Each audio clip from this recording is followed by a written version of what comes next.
Assalamualaikum warahmatullahi wabarakatuh. Selain Ibnu Battutah, ada beberapa penjelajah Muslim lainnya yang terkenal sepanjang sejarah. Inilah beberapa tokoh Muslim penjelajah dunia dan mempunyai cerita-cerita yang menginspirasi.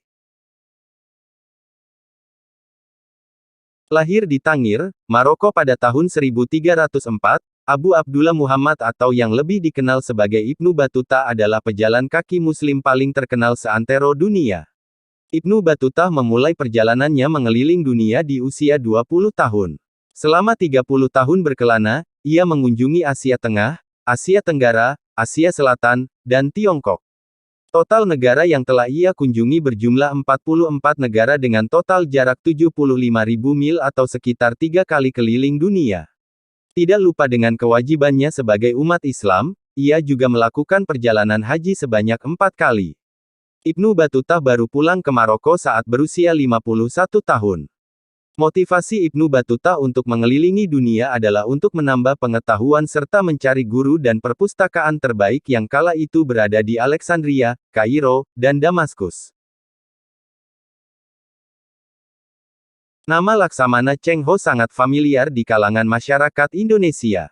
Bukti pelayarannya bahkan masih terlihat jelas di Nusantara. Persenggahannya di Semarang menginspirasi pembangunan sebuah petilasan penjelajahan Muslim asal Tiongkok yang kini dikenal sebagai Kelenteng Sampou Kong. Laksamana Cheng Ho lahir pada tahun 1371 di sebuah komunitas Muslim di Yunnan, Tiongkok.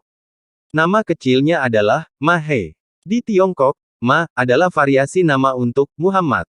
Ma He kecil belajar bahasa Arab dan Mandarin. Kecerdasan dan keberaniannya membuat Ma He diangkat menjadi laksamana di kerajaan Yongyi. Selama 28 tahun pelayarannya, tahun 1405 sampai tahun 1433, Laksamana Cheng Ho menjadi diplomat yang mengunjungi 37 negara dan menghubungkan pemerintahan Tiongkok dengan dunia. Sa'ad ibnu Abi Waqqas radhiyallahu adalah sahabat Nabi Muhammad SAW dan termasuk golongan pertama yang masuk Islam. Ia juga merupakan pemimpin perang-perang besar dalam sejarah Islam, seperti Badar dan Uhud. Meski demikian, ia tetap rendah hati, jujur, dan tulus dalam berperilaku.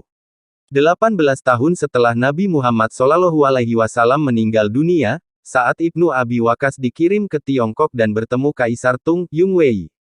Menurut catatan sejarah, Masjid Huaiseng yang cantik di Guangzhou adalah masjid pertama di Tiongkok yang dibangun oleh Sa'ad ibn Abi Waqqas. Ia meninggal dunia dalam perjalanan dan dimakamkan di Guangzhou, Tiongkok. Namun ada juga yang berpendapat bahwa Sa'ad bin Abi Waqqas meninggal dunia di Akik, sekitar 18 mil dari Madinah.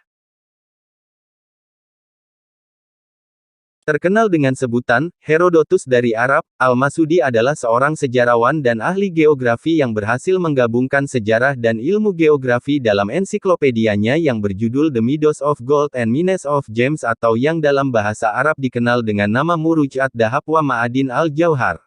Al-Masudi lahir di Baghdad dan menghabiskan sebagian besar hidupnya dengan perjalanan ke Afrika Timur, Timur Tengah, Persia, Rusia, India, dan Tiongkok. Pendekatannya dalam menyampaikan penelitian sejarah yang dianggap segar pada masanya. Tak hanya mencakup aspek-aspek budaya dan sosial, ia juga menyajikan gambaran politik suatu daerah melalui percakapannya dengan penduduk setempat.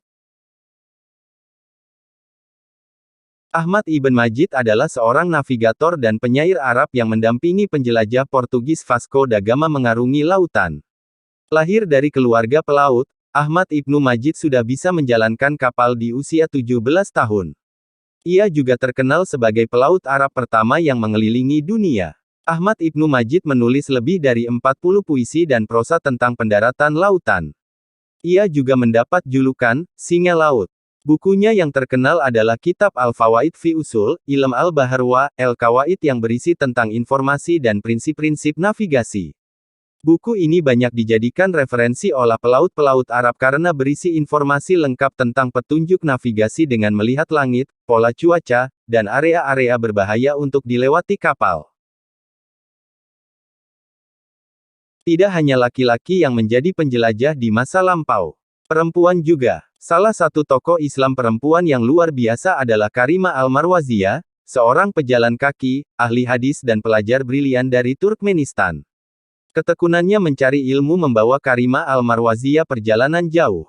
Ia pergi bersama ayahnya melewati daratan dan lautan dari Turkmenistan ke Iran dan Yerusalem, sampai akhirnya menetap di Mekah. Di sana, ia mempelajari Sahih Al-Bukhari dan menjadi salah satu orang terpelajar yang paling dihormati pada masanya. 6 penjelajahan Muslim di atas telah menjelajahi dunia dan menempuh berbagai kesulitan untuk mencari ilmu pengetahuan. Perjalanan mereka yang panjang dan tidak selalu berlangsung mulus membuat mereka semakin taat kepada Allah. Tempat-tempat baru yang mereka datangi juga membuka mata dan hati untuk selalu rendah hati dan berpikiran terbuka. Semoga cerita mereka dapat menginspirasi kita untuk selalu menuntut ilmu dan bertakwa kepada Allah Subhanahu wa Ta'ala.